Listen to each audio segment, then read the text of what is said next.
नमस्कार, बहुत बहुत स्वागत आप सभी का आपके प्रोग्राम कहानी कुर्सी की में। मैं हूं सौरभ शर्मा आपके साथ और स्टूडियो पे हमारे मेहमान आ चुके हैं हर्षवर्धन त्रिपाठी जी, विजय त्रिवेदी जी, राजकुमार सिंह जी, समीर चौगांवकर जी। बहुत बहुत स्वागत सर आप सभी का। आज त्योहार का दिन है, रक्षाबंधन का दिन है। आप सब लोगों को बहुत बहुत बधाई, देश की बहनों को सभी को बहुत बहुत बधाई, देश के भाइयों को भी बधाई। लेकिन त्योहार का दिन तो है, हम बात भी करेंगे उसकी, लेकिन एक बड़ी खबर जो है और ये थोड़ी दुख की खबर भी है। किसी भी आप भ्रम में मत आइए। आपकी बहन की रक्षा करना आपका कर्तव्य है, दायित्व है, धर्म है। ठीक, लेकिन मैं ये कह रहा था कि आज एक बड़ी खबर अभी आ गई है, तो पहले हम उससे शुरुआत करेंगे। ये आगाह करने वाली खबर भी है, थोड़ा दर्द दुख देने वाली खबर भी है। नेपाल की, नेपाल के ऊपर एक बहुत बड़ी और मुसीबत जो है वो मंडराने लगी है और ये खबर अब से थोड़ी देर पहले ही आई, तो इसलिए सबसे पहले इसकी बात करना बहुत जरूरी है। नेपाल के जिन इलाकों में तबाही मची है वो सारी तस्वीरें आपने देखी है। वहां एक बार फिर वैसे ही और शायद उससे भी बड़े फ्लैश फ्लड की, सैलाब का अलर्ट जारी कर दिया गया है। दरअसल कल चीन ने यह बताया था कि तिब्बत में जिस लहेंदे नदी में ग्लेशियर टूटने के बाद बाढ़ आई, झील बन गई, वो टूट गई झील, फिर उससे सैलाब आया, वहां पर एक और झील बन गई है। इस झील के अंदर 2 मिलियन क्यूबिक मीटर पानी जमा हुआ है और अब नेपाल पुलिस का कहना है कि तिब्बत में बने इस प्राकृतिक झील और जो डैम जैसा जो बन गया है, वहां पानी ओवरफ्लो होने लगा है, वहां से बहने लगा है और इसके बाद नेपाल में भोटेकोशी नदी का जलस्तर बढ़ भी रहा है।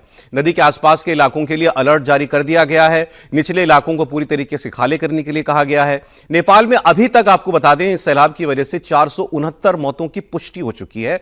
1500 से ज्यादा लोग घायल हैं। भारत के 290 लोगों से भी वहां पर संपर्क नहीं हो पा रहा है और आमतौर पर यह देखा गया है कि ऐसी प्राकृतिक त्रासदियों के अंदर यह आंकड़ा शुरुआत में जो रिपोर्ट होता है वो बाद में जाकर बहुत बढ़ जाता है।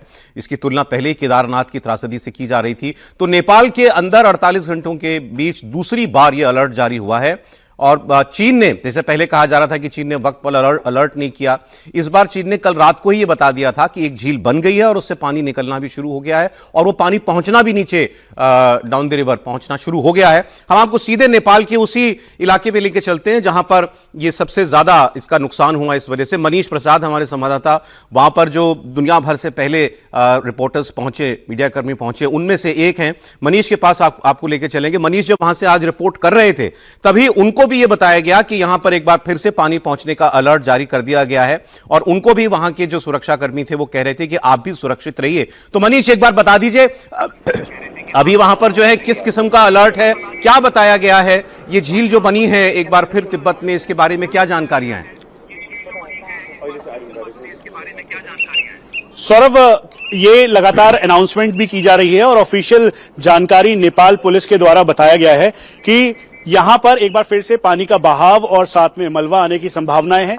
जो ग्योरोंग और साथ में तिरुमे एरिया है वहां से होते हुए जो पूरा फ्लैश फ्लड है रसुआ को क्रॉस करते हुए यहां तक पहुंचेगा और करीबन आधे 1 घंटे में ये जानकारी मिली है और इसीलिए एहतियात बरतते हुए त्रिशूली बाजार का पूरा एरिया है, यहां से महज 200 मीटर की दूरी पर वो पूरी त्रासदी दिखाई देती है जहां पर सब कुछ वाइप आउट हो गया था। पिछली बार 30 मिनट के अंदर 10 मीटर तक की जो तेज बड़ी लहरें आई, जो अपने साथ मलबा लेकर आई, सब कुछ खत्म गई, वो सब यहां पर था। इसीलिए अब एक बार फिर से यहां पर जो सीनियर ऑफिशियल्स हैं वो लगातार अनाउंस करते हुए लोगों को पीछे रहने की यहां पर हिदायत दे रहे हैं। उसके अलावा उनको कह रहे हैं कि वो पीछे की तरफ रहे, कोई भी आगे ना जाए। और यहां से ठीक सामने ये त्रिशूली नदी है, तेज बहाव यहां पर भी होगा और इसका बहाव यहां पर चारों तरफ दिखाई देगा। ये जो पूरे घर थे उन सबको खाली करवा लिया गया है। एरियल रेकी लगातार की जा रही है, जानकारी ली जा रही है लोगों से। यहां पर ये पूरी वीडियो रिकॉर्डिंग भी की जा रही है। 5200 मीटर जो ग्योरोंग का एरिया है वहां पर ये जो ग्लेशियर फॉर्म हुआ था और 1200 मीटर के लगभग जब वो नीचे गिरा तो उसका इंपैक्ट बहुत ज्यादा था। लेकिन इस बार समय रहते हुए, पिछली बार महज 15 मिनट मिला था, लेकिन इस बार समय रहते हुए सबको जानकारी दे दी गई। जो लोग थे उनको भी यहां से निकाला गया, हटाया गया। एरियल रेकी के तौर पर जो हम जिस हेलीकॉप्टर का जिक्र कर रहे थे वो लगातार पैसेज जानने के लिए अब पूरी तैयारी करके पूरा मॉनिटर कर रहे हैं और देख रहे हैं। उसके अलावा यहां पर जो ऑफिशियल्स हैं वो लोगों को जानकारी भी दे रहे हैं। त्रिशूली नदी है, इसका तेज उफान है अभी तक, लेकिन ऐसा उम्मीद लग रही थी कि अगले 1 घंटे में चेंज होगा वाटर लेवल, अब लेकिन और ज्यादा दिक्कत है। क्या नाम है आपका? मेरा नाम निश्चल श्रेष्ठ है। अब ये बता दीजिए कि अभी तक की क्या जानकारी है, क्या अपडेट है और अभी तक क्या कर रहे हैं आप? वो हमको जानकारी है, ऊपर से आया है कि बाढ़ आ चुका है फिर से, इसलिए हम लोगों को सेफ जगह पर पहुंचना है, बैठना है। और यहाँ के लोगों को हमने ऊपर लेके गए हैं, सबको सेफ जगह शिफ्ट कर दिया है। अभी यहाँ पर जितना भी भीड़ है उसको हम कंट्रोल कर रहे हैं, पीछे जाने के लिए बोल रहे हैं, सिचुएशन हम कंट्रोल कर रहे हैं। हेलीकॉप्टर से एरियल रेकी की जा रही है, ड्रोन भी यूज कर रहे हैं, क्या क्या कर रहे हैं आप लोग? वो हेलीकॉप्टर यूज़ कर रहे हैं, ड्रोन भी यूज़ कर रहे हैं, वहाँ से सभी को रेस्क्यू करके सुरक्षित जगह पर लेकर जा रहे हैं। नेपाल आर्मी, नेपाल पुलिस सब काम कर रहे हैं। अब सौरभ, जो इस समय जो रेस्क्यू एंड रिलीफ था उसे रोका गया है, उसकी वजह बिल्कुल क्लियर है कि वाटर लेवल इंक्रीज हो रहा है और ये कहना इस समय बहुत मुश्किल है। अनाउंसमेंट लगातार की जा रही है क्योंकि यहाँ दूसरी चुनौती इस बात की है कि लोग यहाँ पर लगातार आ रहे हैं, इसीलिए अनाउंसमेंट भी की जा रही है और बताया जा रहा है। अनाउंसमेंट कर रहे हैं अभी भी, ये अभी भी बोल रहा है उधर से आ रहा है, इसीलिए हमने रोक के रखा है। और ये बाड़ी का जो लेवल है वो बहुत बड़ा है, बोल रहा है उधर से। पिछली बार 30 मिनट के अंदर 10 मीटर तक का मलबा आया था, इस बार आपको क्या जानकारी, ऑफिशियल जानकारी मिल रही है? ये बहुत आगे तक जाएगा, सुरक्षित रहिए। कितने नहीं बोला है, जो नदी आसपास से सबको क्लियर करो और सुरक्षित स्थान पे भेजो और उधर से कोई भी आने जाना नहीं चाहिए, ये बोल रहा है। सौरभ, ये जो सीधा आपको एरिया दिखाई दे रहा है, दरअसल ये एरिया एक गंभीर पैसेज था। जब भोटितोशी नदी के अंदर जब बहाव आया, जो लियोंडे खोला पूरी नदी है, जब इसमें ये ग्लेशियर के टुकड़े गिरे तो उसके बाद एक बहुत बड़ा लेक फॉर्म हो गई। लेकिन ये कोई छोटे मोटे टुकड़े नहीं, करीबन 1.2 किलोमीटर तक की इनकी डेप्थ और पूरा ग्लेशियर का ये पीस था। कहा गया कि बारिश, क्लाउड बर्स्ट इसका रीजन है, लेकिन ये बिल्कुल भी नहीं था। और फिर उसके बाद जो जानकारी मिली, महज 15 मिनट का लोगों को समय मिला था, लेकिन इस बार समय रहते हुए पूरी जानकारी दी गई। एक तरफ जहां त्रिशूली नदी का तेज बहाव है, इसका इंपैक्ट भोटितोशी जो नदी है, त्रिशूली नदी, नारायणी नदी, 3 नदियों में मिलता है। तो उसके साथ साथ इस बार जो लेक फॉर्म हो गई है, जिसके बारे में बताया जा रहा है तिब्बत में, क्या वो वही रीजन है जहां पर पिछली बार हुआ था? और क्या ये पिछली बार से भी बड़ा सैलाब हो सकता है? वो लेक क्या पिछली बार से भी बड़ी है?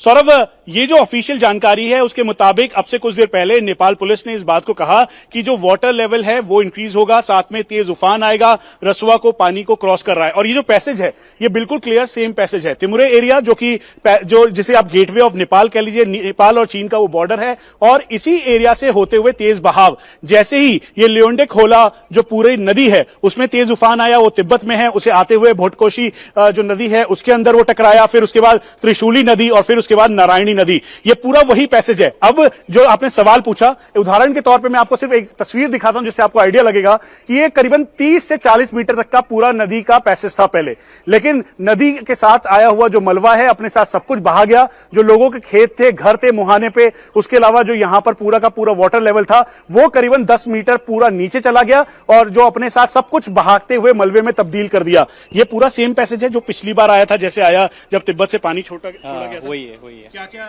एरिया है? वो रसुआ से आया है, ये त्रिशूली है, इसको हम लोग बोलते हैं विदुर एरिया। तो ये वही एरिया है सौरभ। और उसके बाद आप देखिए कि लगातार जो नेपाल प्रहरी है वो इसकी कोशिश कर रहे हैं कि लोगों को पूरी सुरक्षित तरीके से हर जगह पहुंचा सके। जो ऑफिशियल यहाँ पर जो जैसे यहाँ पर इमरजेंसी मैसेजेस आते हैं, ठीक उसी तरीके से अब यहाँ पर भी इमरजेंसी मैसेजेस सब जगह आ रहे हैं और सबको बता रहे हैं। आप लोगों को अलर्ट कर रहे हैं, आप बता रहे हैं, जानकारी दे रहे हैं सबको। हाँ, मैसेजेस भी आ रहे हैं, इमरजेंसी मैसेजेस अभी तो नहीं आ रहे हैं। हाँ। जो आया था वही है। हाँ। और वाटर लेवल कब तक यहाँ पे आएगा? क्या नहीं, वो अभी तो यहाँ पर 25 मिनट में आएगा बोला था, लेकिन अभी तक तो नहीं आया। हाँ। तो सौरभ, ये 25 मिनट जो हैं, यही 25 मिनट बहुत ही इंपॉर्टेंट होंगे। आप तो स्काउट कमांडर हैं, आप ये बता दीजिए कि मैसेजेस आ रहे हैं, इमरजेंसी मैसेजेस जो जैसे सबको बताने के लिए, चेतावनी देने के लिए। हाँ, वही आ रहा है कि नदी आसपास कोई भी ना रखे, सुरक्षित स्थान पे ले जाइए, क्योंकि आ सकता है उधर पे फूट चुका है, ऑफिशियल सोर्स से है, उधर पे ताल फूट चुका है, कभी भी आ सकता है बोल रहे हैं। और क्योंकि सोशल मीडिया में रूमर मॉन्गरिंग भी बहुत चल रही है, बहुत सारी तस्वीरें चल रही हैं, वीडियो चल रहे हैं, तो वो भी एक सरदर्द है आप लोगों के लिए कि एक ऑपरेशंस भी करें और ये सब भी देखने को। हाँ, वो सोशल मीडिया पे ये रूमरिंग चलना बहुत ही दिक्कत का बड़ा बात साफ है। मनीष उन्होंने बता लेकिन दिया कि ये हमारा ऑफिशियली उनको ये सोच है, बताया सोच गया को है कि फॉलो करेंगे। वो ये प्राकृतिक बोलना झील का जो भी बांध है वो ब्रीच हो चुका है और पानी वहां से बहना शुरू हो गया है। अभी वो भी एक साहब वो भी बोल रहे थे कि 25 मिनट में हमें बताया गया था कि पानी यहां पहुंच जाएगा। अभी तक उस किस्म से वाटर लेवल नहीं इंक्रीज हुआ, लेकिन खतरा अभी टला नहीं है। मनीष, आप भी सुरक्षित रहिए और आपके साथ लगातार कनेक्ट करते रहेंगे वहां से अपडेट्स लेने के लिए। फिलहाल बहुत शुक्रिया आपका। तो अभी भी आप देख रहे हैं कि जो भी जानकारियां आ रही हैं चीन से, इस बार बेहतर टाइम के साथ पहले अलर्ट दिया गया तो लोगों को और मौका मिल जाएगा ऊपर जाने के लिए। अमित पालित भी हमारे साथ जुड़ गए हैं, न्यूज रूम से हमारे साथ हैं। वो थोड़ा आपको डिस्क्राइब कर देंगे कि इस बार खतरा जो है वो किस किस्म का है। जी अमित। देखिए सौरभ, क्योंकि ज्यादातर चीजें तो जो इन्फॉर्मेशन थी आपने देखा कि आपने भी दिया है और मनीष ने भी दे दिया है।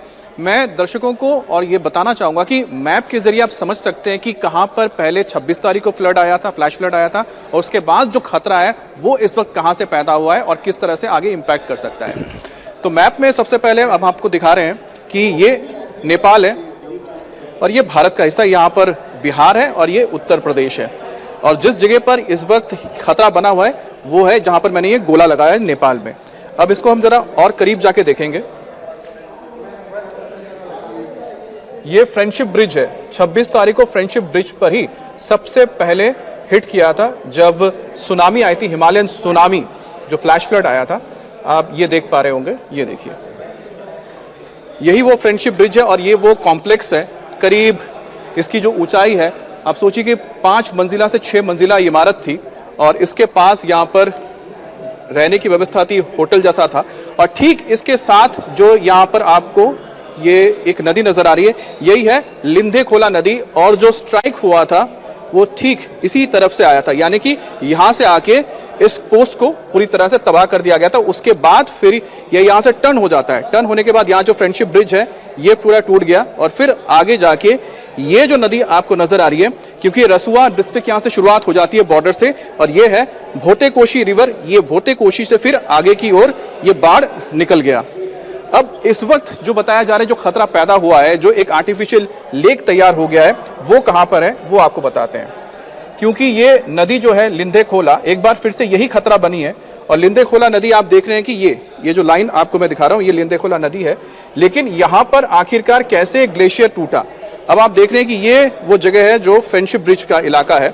ये है लिंधे खोला नदी, ये यहां से बहती हुई आ रही है और इसका जो स्रोत है, यहाँ पर आप देखिए कि आपको ये माउंटेन पिक्स नजर आ रहे हैं एक एक करके। ये देखिए आसपास यहाँ बहुत सारे ग्लेशियर्स बने हुए हैं। यहाँ पर ये बर्फ के जो हम कहते हैं ना चट्टान जो गिरी थी, वो बर्फ की चट्टान यहीं से गिरी और गिरने के बाद इसने सीधा यहाँ पर लिंधे खोला नदी में एक ब्लॉक कर दिया, ब्लॉकेज बना दिया। अब 26 तारीख को जो घटना हुई उस दौरान ये यहाँ पर गिरने के बाद यहाँ से सीधा पानी नीचे की ओर चला गया। लेकिन उसके बाद जो मलबा आया, मलबे ने आके यहाँ पर ब्लॉकेज बना दिया है और पीछे से जो ग्लेशियर से जो बर्फ आ रही है वो यहां तक पहुंचते पहुंचते यहां के रुक गई और इसके पीछे करीब 200 से 300 लाख लीटर पानी जमा हो गया है। अब जो बताया जा रहा है कि यहां पर जो तैयार हो गया है, जो हालात बने हैं, उसके बाद यहां से पानी रिसना शुरू हो गया है और हो सकता है थोड़ी देर में यहां पर ब्लास्ट, यानी कि वो पूरी तरह से जो एक आर्टिफिशियल डैम बन गया है यहां से करीब 18 किलोमीटर की दूरी पर, वो टूट जाए। उसके टूटने के बाद क्या होगा, उसके टूटने के बाद एक बार फिर से ये होगा कि लिंधे खोला नदी में बाढ़ आएगी, फ्लैश फ्लड आएगा। ये लिंधे खोला नदी है, फिर यहां से होते होते ये सीधा भोटे-कोशी नदी को यहां पर इफेक्ट करेगी। उसके बाद रसुआ से होते होते फिर तैमूरे से होते हुए नीचे की तरफ ये चले जाएगी।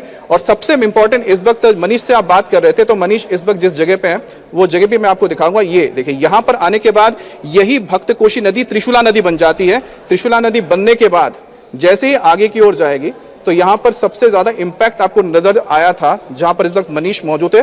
तो यहां तक खतरा बना हुआ, ये है नुवाकोट इलाका। नुवाकोट में आप देख रहे हैं यही त्रिशूले धुंचे हाईवे है, जो हाईवे भी डैमेज हो गया है, और ये त्रिशूला नदी है।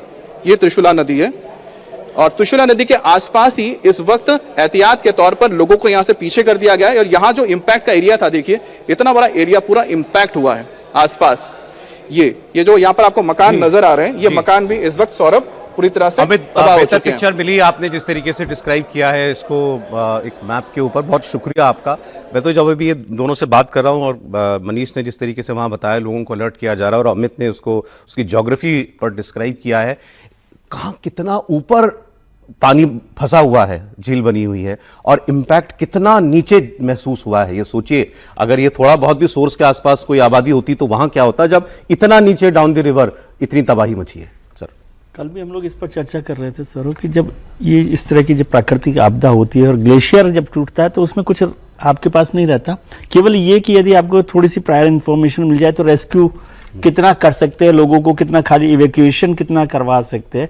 इवैक्यूएशन बहुत इंपॉर्टेंट है इस बार थोड़ा समय मिल गया तो है। इस बार समय मिल गया। ये भी वैसे बहुत खतरनाक है, मैं जिस तरह से अमित ने भी बताया, तो किसी भी दिन ब्लॉक जो है ना टूट सकता है, प्रेशर पूरा आए और मान लीजिए ऊपर से कुछ और हिस्सा। सर अभी तो फिर भी सुरक्षित हालात बेहतर, मतलब सुरक्षित तो नहीं, लेकिन फिर भी मतलब पिछली बार जैसा ब्लड इसलिए नहीं आया क्योंकि वो ब्रीच नहीं हुआ है, वो ओवरफ्लो हो रहा है। अगर वो ब्रीच हो गया तो वैसा का कितना करोड़ों लीटर पानी बता रहे हैं वहां पर, तो वो बड़ी खतरनाक बात है। और जिस तरह से रेस्क्यू प्लान पे काम चल रहा है उससे आपको समझ में आना चाहिए, क्योंकि इसमें माल का तो जो नुकसान होता है वो हो ही सकता है, उसको तो आप रोक नहीं सकते, केवल जान आप बचा सकते हो। कितनी जान बचाई जा रही है आप देख ही रहे हैं, 400 450 तो अभी ऑफिशियल फिगर है, 450 से ऊपर का। कल वो वीडियो देखा, मतलब बिल्कुल उसमें समझ नहीं आ सकता, की आंखों से आंसू आ गए। उसमें समझ नहीं आ सकता। वो सदगुरु जगी वासुदेव की वो भी देख थे, वो कैलाश मानसरोवर गए हुए थे, 77 वहां पर वो केवल जानकारी देते ऐसे फपक के रोने लगे। मतलब सोचिए जरा, परिवार उजड़ जाते हैं, सैकड़ों परिवार जो हैं वो उजड़ जाते हैं। इस खबर पर हम लोग आगे आपको अपडेट देते रहेंगे। आगे बढ़ते हैं, फिलहाल कहानी कुर्सी की में कुछ और खबरों की बात कर लेते हैं। आज रक्षाबंधन है, हालांकि ऐसी खबर के बाद त्योहार वाली अंदर से फीलिंग नहीं आती बात करने की, लेकिन खबर है। तो देश भर में आज भाई बहन के इस अटूट बंधन का त्योहार मनाया जा रहा है। प्रधानमंत्री मोदी ने भी देशवासियों को आज रक्षाबंधन की बधाई दी है। स्कूली बच्चियों ने प्रधानमंत्री को राखी बांधी है, ये देख रहे हैं आप तस्वीरों में। उन्होंने बच्चियों से बात भी की है, स्नेह दिया, आशीर्वाद उनको दिया। प्रधानमंत्री आवास पर पहुंचकर इन बच्चों ने प्रधानमंत्री को राखी बांधी है। थोड़ा सुना भी दें। कौन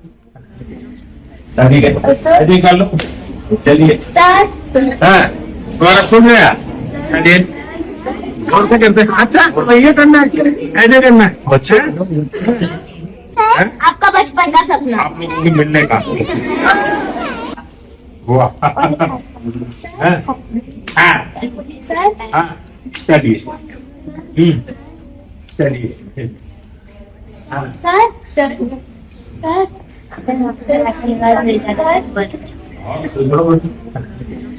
चलिए सर ऐसे कर लो। चलिए हमारा खुल गया। चलिए कौन सा करते हैं? अच्छा ये करना है, ऐसे करना है। बच्चे आपका बचपन का सपना आपका बचपन का सपना पूछ रही है एक बच्ची। वो सब हाई फाई कर रहे थे तो एक बच्ची का छूट गया, तो उन्होंने कहा अच्छा तुम्हारा छूट गया, तो उसके साथ भी हाई फाई किया। फिर एक बच्ची ने ये वाला भी किया। ऐसे करते हैं सर, कैसे करते हैं सर? ये वाला भी हाई फाई भी क्या उनका कि अच्छा है, नया वाला है। अच्छी तस्वीर थी। आपको कुछ और तस्वीर है, वो बच्ची पूछ रहे हैं आपके बचपन का सपना क्या है? क्या बोले प्रधानमंत्री, इससे बड़ा क्या सपना हो सकता है? प्रधानमंत्री हालांकि वो कहते हैं कि मेरा ये सपना कभी नहीं था। नहीं, लेकिन उन्होंने अच्छी बात की उससे कि तुमसे मिलने का। अरे वाह, अरे अच्छा, ये मैं नहीं रजिस्टर कर पाया था। बहुत बढ़िया। मुख्यमंत्री योगी आदित्यनाथ की तस्वीर भी देख लीजिए। उनको भी बहनों ने राखी बांधी है आज, और ये देखिए छोटी बच्चियों ने उनको भी राखी बांधी, तिलक किया बाकायदा। वो तो नवरात्रों में कन्या पूजन भी करते हैं हमेशा, उसमें बाकायदा पैर वैर धोते हैं। जैसे प्रधानमंत्री नरेंद्र मोदी का बेटियों के साथ, बच्चियों के साथ आया राखी का त्योहार मनाते हुए, योगी आदित्यनाथ का आया है, राहुल गांधी का आया क्या सर? ऐसा मतलब लीडर ऑफ अपोजिशन है, बड़े नेता है सर, आना चाहिए ना सर। थोड़ा सर सबर, सबर थोड़ा सा। आपको बताने ही वाला था ये, लेकिन आप बताइए कि क्या तस्वीर आई होगी कि नहीं आई होगी? मुझे तो संभावना कम नजर आती है सर। जब तक राहुल गांधी की राजनीति को जानता हूं, अब प्रधानमंत्री की राजनीति को देख के अगर वो सीखने की कोशिश कर रहे होंगे कि चलो इस बार मैं भी कोई ऐसा अलग करने की कोशिश करूं, तो ऐसा उन्होंने ऐसी कोशिश कोई की होगी, उन्होंने किसी ने सलाह दी होगी कि सर से प्रियंका गांधी से राखी मत बनवाइए, आप आम जनता के बीच भी जाइए, दूसरी बेटियों से भी राखी बनवाइए, आपको भविष्य का नेता बनना है तो ये आपको जरूरी है। ऐसे निजी है कोई इसमें, ऐसा नहीं कि, लेकिन अगर राखी बंधवाते आए राहुल जी का, प्रियंका जी का, तो अच्छा रहेगा। राहुल जी की पोस्ट आइए, दिखा दीजिए राहुल जी की पोस्ट। गांधी के मेहमानों की मांग पर राहुल जी की पोस्ट दिखा दीजिए। रक्षाबंधन की समस्त देशवासियों को हार्दिक शुभकामनाएं। स्नेह के धागों से बंधा भाई बहन का यह अटूट रिश्ता प्रेम और विश्वास के साथ और भी मजबूत है। समीर जी ठीक थे भाई, तो फोटो आ गई प्रियंका जी की और राहुल जी की। कहाँ राखी बांधते देखिए तस्वीर दिखा दीजिए, दिखा दीजिए। भैया तो मेरा चश्मा मैं देखता हूँ ठीक है या नहीं। फुल स्क्रीन चश्मा दिखा तो ठीक दीजिए। है, चश्मे बहन लगे हुए पीछे हैं, भाई सब आगे चश्मे है। हैं। नहीं चश्मा तो ठीक है मेरा। कहाँ राखी बांधते फोटो है? बहन पीछे राखी के फोटो बाद की फोटो है, फ्रेम राखी फ्रेम में राखी है ना। फ्रेम में अच्छा राखी। ऊपर से जो राखी एआई से चिपका दी गई है सर राखी बांधी आप हुई क्या है। चाह रहे थे? मैं मतलब ठीक है चश्मा तो अभी हमने बनवाया नया है, हर्षवर्धन जी, पूछूंगा आप वो उससे। देखिए, बहन पीछे और भाई आगे है। बहन को आगे होना चाहिए था। नहीं, साहब, नहीं, ये अब जरूरत ये- से ज्यादा सर बहन को आज तो बहन का दिन है, बहन को नहीं, आगे लेकिन होना आप क्या चाहिए। आप चाहते हैं वो हाथ पे राखी, कलाई पे राखी बांधते हुए फोटो आए, रस्मी हाँ, फोटो। बिल्कुल नहीं, वो नहीं, ये आगे अच्छी आ फोटो जाए है। तो अच्छा, आरती उतारे। बाकी तो ये ये ये अच्छी मैं फोटो ऑफिस है। आ रहा था, हिंदू बताऊं सभ्यता, आपको। हिंदू तो सभ्यता बहन में आई हुई है सर, हमारी संस्कृति में जैसे राखी बनाई बांधी, जाती है। और उसने इंसिस्ट किया यही बात की।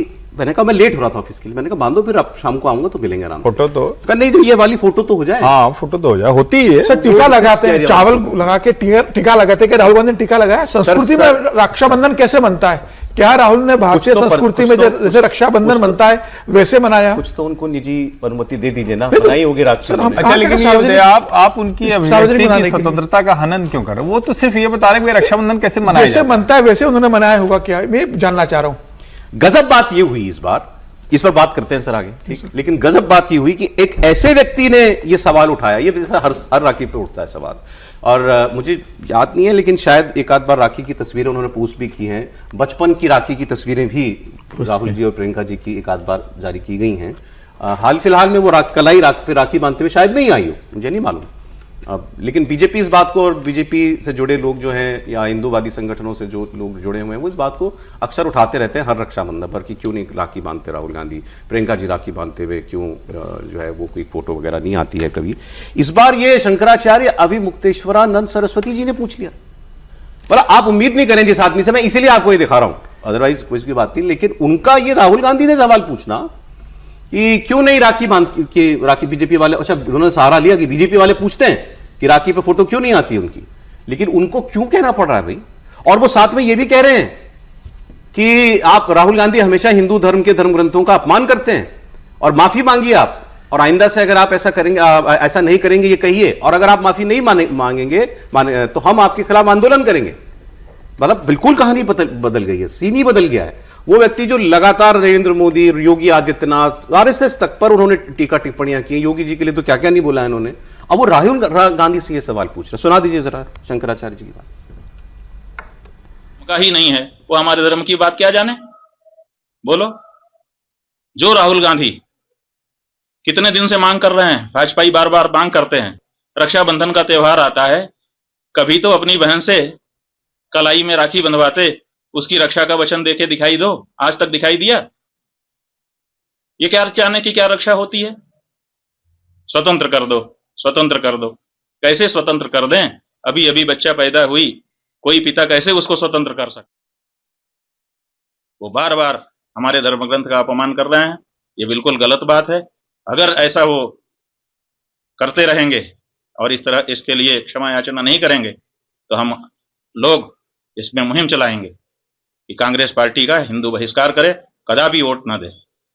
ये नहीं स्वीकार किया जाएगा, चाहे भाजपा हो, चाहे कांग्रेस हो, चाहे कोई हो, इस देश का कोई भी, पूरे विश्व का कोई भी हो, हमारे धर्म ग्रंथ का अपमान वो नहीं कर सकता। हमारा धर्म ग्रंथ हमारा आदरणीय है, श्रद्धा का केंद्र है, और उसमें लिखी बातें हम समझते हैं। जो हमारे धर्म का ही नहीं है वो हमारे धर्म की बात क्या जाने।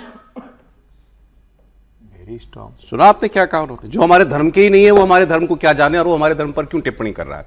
राहुल गांधी के लिए कह रहे हैं कि वो हिंदू नहीं है, वो कह रहे हैं कि फिर हम कहेंगे सब हिंदू कांग्रेस का बहिष्कार करें अगर माफी नहीं मांगते। मनुस्मृति वाला जो उन्होंने बयान दिया था उसकी बात वो कर रहे हैं। वो कह रहे हैं कि हम कभी, या मैं अपील करूंगा, कभी कोई इनको हिंदू जो है वो वोट ना दे। क्या हो गया सर उनको? आज तो उनके तेवर और टोन दोनों बदली हुई है, लेकिन एक बात सिद्धांततः आप सहमत हो सकते हैं। उन्होंने कहा कि किसी भी धर्म ग्रंथ का, किसी के भी धर्म ग्रंथ का अपमान करने का किसी को अधिकार नहीं है। आप सहमत हो सकते हैं, असहमत हो सकते हैं, माने न माने, लेकिन किसी धर्म ग्रंथ का अपमान नहीं करना चाहिए। अब जहाँ तक राहुल गांधी ने राखी बंधवाते हैं नहीं बंधवाते हैं वो तो प्रियंका गांधी को पता होगा, राहुल गांधी को पता होगा। वो उसका फोटो पोस्ट नहीं करते, उनकी अपनी प्रायोरिटी है, निजी जीवन के कितने फोटो पोस्ट करने हैं नहीं करने हैं। लेकिन कुल मिला के मुझे लगता है ऐसे मुद्दों पर राजनीति करने से बचना चाहिए। हर मुद्दे पर राजनीति हो जरूरी नहीं है, कुछ व्यक्तिगत जीवन भी आदमी का होता है। लालू जब चिकन बनाना सिखाते उसको तो फोटो डाल देते वो बना के। वही कह रहा हूं, उन चीजों से भी बचना चाहिए, उन चीजों से भी बचना चाहिए।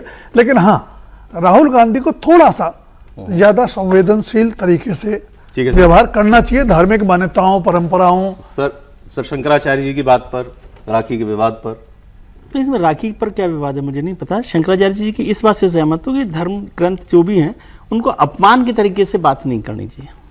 मैं इस बात से सहमत हूँ, कोई भी धर्म हो। लेकिन अब ये बात, अब वो तो पता पड़ जाएगा। पलटना शब्द इस्तेमाल कर लूं या बुरा लग जाएगा किसी को? उनको बुरा लग जाएगा, किसी का तो मुझे नहीं पता।